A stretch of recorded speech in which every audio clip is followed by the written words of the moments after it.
नाम से प्रसिद्ध कांग्रेस के स्टार प्रचारक और मध्य प्रदेश कांग्रेस के समन्वयक भास्कर राव रोकड़े ने देवरी विधानसभा क्षेत्र के कांग्रेस प्रत्याशी हर्ष यादव के समर्थन में क्षेत्र के शिक्षित बेरोजगार युवाओं और प्रबुद्ध जनों को संबोधित करते हुए शिक्षित बेरोजगार युवाओं के भविष्य के साथ किस तरह से शिवराज सरकार ने खिलवाड़ किया है और कांग्रेस उन्हें अवसरों से जोड़ने के लिए क्या करने जा रही है, इसके बारे में विस्तार से जानकारी दी। रोकड़े ने कहा कि सरकारी कर्मचारियों की सेवानिवृत्ति आयु 58 साल लागू कर प्रदेश के 5,30,000 युवाओं के लिए सरकारी नौकरी सुनिश्चित की जाएगी। क्षेत्र के प्रबुद्ध साथियों, युवा साथियों, हमने 2 साल पहले इस राज्य की बेरोजगारी की समस्याओं पर बारीकी से अध्ययन किया। पढ़े लिखे युवाओं को उनकी योग्यता और दक्षता के अनुरूप कहीं पर भी रोजगार के अवसर उपलब्ध नहीं है। सरकारी नौकरियां तो बिल्कुल निकल ही नहीं रही है, वैकेंसी कहीं देखने में नहीं आ रही है। कभी वैकेंसी निकल भी गई तो उसकी नियुक्ति की प्रक्रिया ही पूरी नहीं हो पाती। हमने सोचा आखिर क्या बात है, ये तो नियमित प्रक्रिया है, यदि रिटायर हो रहे हैं तो उनके स्थान पर नियुक्तियां होगी। तब आगे करके पता चला कि अरे भाई, रिटायर ही नहीं हो रहे हैं कर्मचारी अधिकारी तो नियुक्ति कहां से हो। अब रिटायर क्यों नहीं हो रहे हैं? तो साथियों, सरकार के पास बड़ी विचित्र स्थिति आई। सरकार को लगा कि ये जो सरकारी अधिकारी कर्मचारी हैं, ये जब रिटायर होते हैं तो महीने की आखिरी तारीख को रिटायर होने वाले अधिकारी कर्मचारियों को उनके ग्रेच्युटी और पेंशन की राशि एक मुश्त देनी पड़ती है, और प्रति माह की आखिरी तारीख को जो पेंशन और रिटायरमेंट की राशि होती है वो 400 करोड़ रुपए होती है। 1 साल में 5,000 करोड़ रुपए की राशि होती है, 2 साल में 10,000 करोड़ रुपए की राशि होती है। तो सरकार को लगा है बहुत बड़ी राशि है, क्यों ना हम एक साथ 2 साल रिटायरमेंट आयु बढ़ा दे। तो सरकार ने पैसा न होने की वजह से सरकारी अधिकारियों कर्मचारियों की सेवानिवृत्ति आयु 2 साल बढ़ा दी। आगे आई सरकार, उसको लगा ये तो बड़ी अच्छी बात है, रिटायरमेंट आयु बढ़ाने के बाद में न पेंशन देनी पड़ता, पेंशन का भार आता है, ना ही नई नियुक्तियां करनी पड़ती है। और तो और इन जो कर्मचारियों को वेतन दी जा रही है तो उन्हीं के पेंशन, उन्हीं की ग्रेच्युटी की राशि जो है, जो पैसा जमा है, पीएफ की राशि जो जमा है, उसी राशि को निवेश प्रणाली में डालने से सरकार को जो आय हो रही है उसी आय से इनकी वेतन दे दी जा रही है। अर्थात ये फ्री के कर्मचारी मिल गए। सरकार ने सोचा है फ्री के कर्मचारी है, इनकी निश्चित रूप से सेवानिवृत्ति आयु और बढ़ा दे तो ठीक है, 2 साल क्या और 2 साल, 3 साल, 4 साल, 5 साल बढ़ा दे। तो सरकार ने वो 2 साल जो बीच में बढ़ाए गए, 58 साल की सेवानिवृत्ति आयु को 60 साल जो की गई, उसको सोचा है तो बड़ा अच्छी बात है, हमको और बढ़ा देना चाहिए। उनने फिर 2 साल बढ़ा दिया, 60 साल की 62 साल कर दिया। फिर उन्होंने विचार बनाया कि डॉक्टर्स प्रोफेसर की कमी के बहाने इनकी 3 साल बढ़ा दी जाए। तो डॉक्टर प्रोफेसर की सेवानिवृत्ति आयु 65 साल कर दी गई। यहां तक विराम नहीं लगा। उसके बाद अभी पिछले साल की बात है, सरकार ने निर्णय लिया कि जो शेष बचे अधिकारी कर्मचारी है डॉक्टर प्रोफेसर के अलावा, उन सब की रिटायरमेंट आयु एक साथ 3 साल और बढ़ा दी जाए, 65 साल कर दी जाए, और डॉक्टर्स प्रोफेसर की सेवानिवृत्ति आयु बढ़ा करके 68 साल कर दे। इस तरीके से धीरे धीरे 70 साल तक सरकार पहुंचने वाली थी। ये तो सरकार का पहुंचने का सिलसिला चल ही रहा था मध्य प्रदेश सरकार का। उधर केंद्र सरकार ने भी सरकारी अधिकारियों कर्मचारियों की सेवानिवृत्ति आयु बढ़ाने संबंधी निर्णय लिया, लेकिन ये निर्णय का बोझ अपने ऊपर न डालते हुए उन्होंने ईपीएफओ पर डाला। एम्प्लॉयमेंट प्रोविडेंट फंड ऑर्गेनाइजेशन ने भारत सरकार को रिपोर्ट किया कि अब लोग जल्दी मरते नहीं हैं, दवा खा खा कर लंबे समय तक जीते हैं, और जब ये लंबे समय तक जीते हैं तो इनके पेंशन का टेंशन सरकार पर बढ़ते जा रहा है। ये पेंशन के टेंशन को कम करने के लिए सरकार ने रिटायरमेंट आयु 5 साल बढ़ाने संबंधी अनुशंसाएं ईपीएफओ से मंगा ली।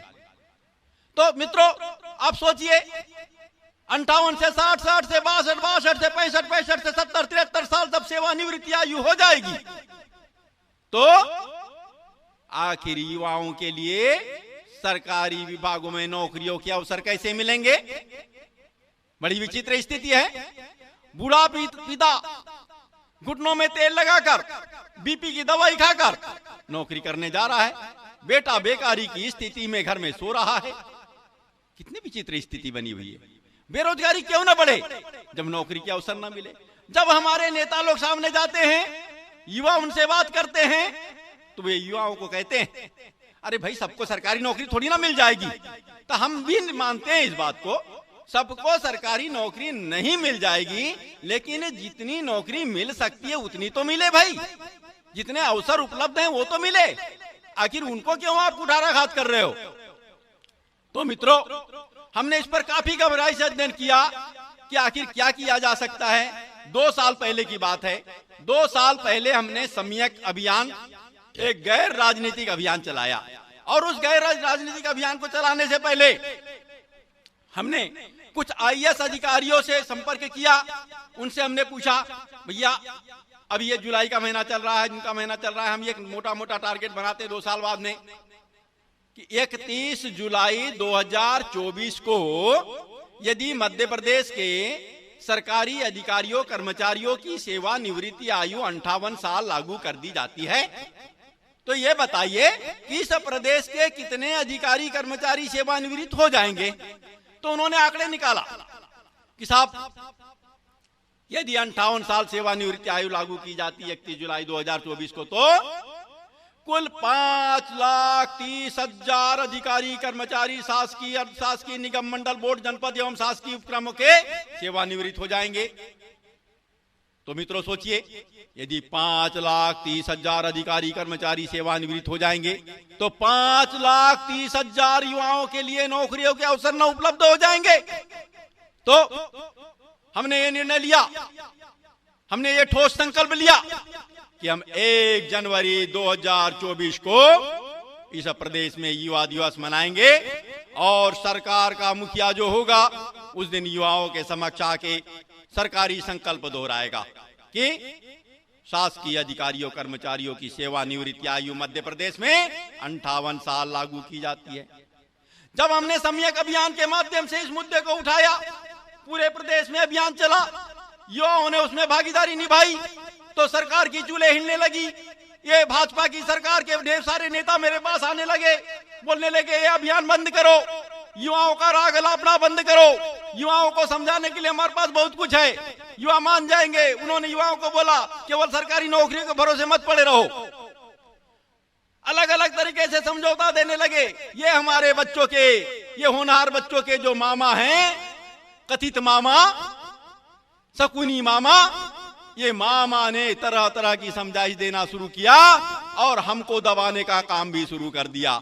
लेकिन मित्रों, कोई भी नेता सामने चल के आने को तैयार नहीं था। ये सम्यक अभियान के मुद्दे बहुत अच्छे हैं, ये पुराने अधिकारी कर्मचारी जिनकी उम्र बढ़ गई है, अब इनको रिटायर करने वाले मुद्दे अच्छे हैं, आखिर युवाओं को रोजगार के अवसर देने हैं, इस बारे में कोई बोलने सामने नहीं आ रहा था। लेकिन कमलनाथ जी से जब हमारी बातचीत हुई तो उन्होंने कहा यह आपका प्रस्ताव बहुत अच्छा है, कांग्रेस की सरकार बनने पर हम इस प्रस्ताव पर अमल करेंगे, इस मुद्दे पर अमल करेंगे और हम इसका संकल्प लेंगे और उस संकल्प को निर्धारित कालावधि में पूरा करके बताएंगे। तो मित्रों, जब हम जनवरी 2024 में युवा दिवस मनाएंगे तो आपके निर्णय से जो अगर कमलनाथ जी की सरकार बनती, जो कि बनने वाली है, आपकी आवाज से लग रहा है, आपकी बातों से लग रहा है, आपके भावों को देख के लग रहा है, आप लोगों ने जो ठान लिया है वो भी हमें समझ में आ रहा है, सरकार तो कांग्रेस की बनने वाली है। तो युवा साथियों, जब कांग्रेस की सरकार बनी ही रही है तो कमलनाथ जी सामने आएंगे, ऐसी उम्मीद है कि कमलनाथ जी ही मुख्यमंत्री बनेंगे। तो कमलनाथ जी सामने आकर संकल्प लेंगे कि मध्य प्रदेश में तत्काल प्रभाव से सरकारी अधिकारियों कर्मचारियों की सेवानिवृत्ति आयु 58 साल लागू करने संबंधी संकल्प जारी किया जाता है। तो संकल्प जारी करने के बाद में प्रक्रिया होती है, प्रक्रिया में समय लगता है, क्योंकि हमारे पास आंकड़े 31 जुलाई 2024 के हैं मित्रों। तो उसके बाद में रिटायरमेंट की प्रक्रिया शुरू की जाएगी। जब रिटायर होंगे इतने कर्मचारी तो उनके स्थान पे काम करने वाले भी तो चाहिए, तो उसके 6 महीने पहले से ही वैकेंसियां धीरे धीरे निकालने लगेगी, प्रक्रिया शुरू होगी, पहल शुरू होगी और 5,30,000 युवाओं के लिए सरकारी नौकरियों का मार्ग प्रशस्त हो जाएगा। और ये 5,30,000 का आंकड़ा वो मामा के पास नहीं है और किसी नेता के पास नहीं है और किसी पार्टी के पास नहीं है, ये भाजपा वाले जो स्वप्न बांट रहे हैं इनके पास नहीं है, सिर्फ कांग्रेस के पास है। और इसलिए आप सबको कांग्रेस के पक्ष में मतदान करना है। मतदान केवल आपको ही नहीं करना है, आपके दादा दादी पिता माता चाचा चाची भाई भाभी सबको आपको बताना है कि इस सरकार ने गुमराह किया है, इस सरकार ने भविष्य पर विराम लगाया है, इस सरकार ने भविष्य को कुठाराघात किया है, इस सरकार ने संभावनाओं पर विराम लगा दिया है। इसलिए अगर संभावनाएं अच्छी लानी है, सम्यक विकास को प्राप्त करना है, नव निर्माण की ओर बढ़ना है, नव क्रांति की ओर बढ़ना है, तो युवाओं के साथ चलना होगा। और युवाओं के साथ चलना है तो सरकारी अधिकारियों कर्मचारियों की सेवानिवृत्ति आयु 58 साल लागू करना पड़ेगा और 58 साल लागू केवल कांग्रेस करेगी। इसलिए कांग्रेस के पक्ष में चलना होगा, कांग्रेस को अधिक से अधिक मत देने पड़ेंगे। और ये जो आपके क्षेत्र के जो प्रत्याशी हैं, ये बड़े होनहार व्यक्ति हैं, बड़े समझदार व्यक्ति हैं, ये आप लोगों का बहुत अधिक ध्यान रखते हैं, इन्होंने बहुत अधिक स्वप्न देख के रखे हैं, ये क्षेत्र के विकास के लिए भी संकल्पित हैं, ये सम्यक विकास के प्रति भी संकल्पित हैं। इनके साथ चलिए, कांग्रेस के पक्ष में मतदान करिए। पंजा चुनाव चिन्ह आपको भी पता है और उस चुनाव चिन्ह को उसके साथ चलना है। सम्यक अभियान के साथ जो है वो है कांग्रेस का हाथ। इसलिए मित्रों, कांग्रेस का हाथ थामिए, कांग्रेस के साथ चलिए, कांग्रेस की सरकार बनाइए, सम्यक विकास को सुनिश्चित करिए, अपने भविष्य को सुनिश्चित करिए, नव क्रांति को प्राप्त करिए। जय हिंद, जय जवान, जय किसान।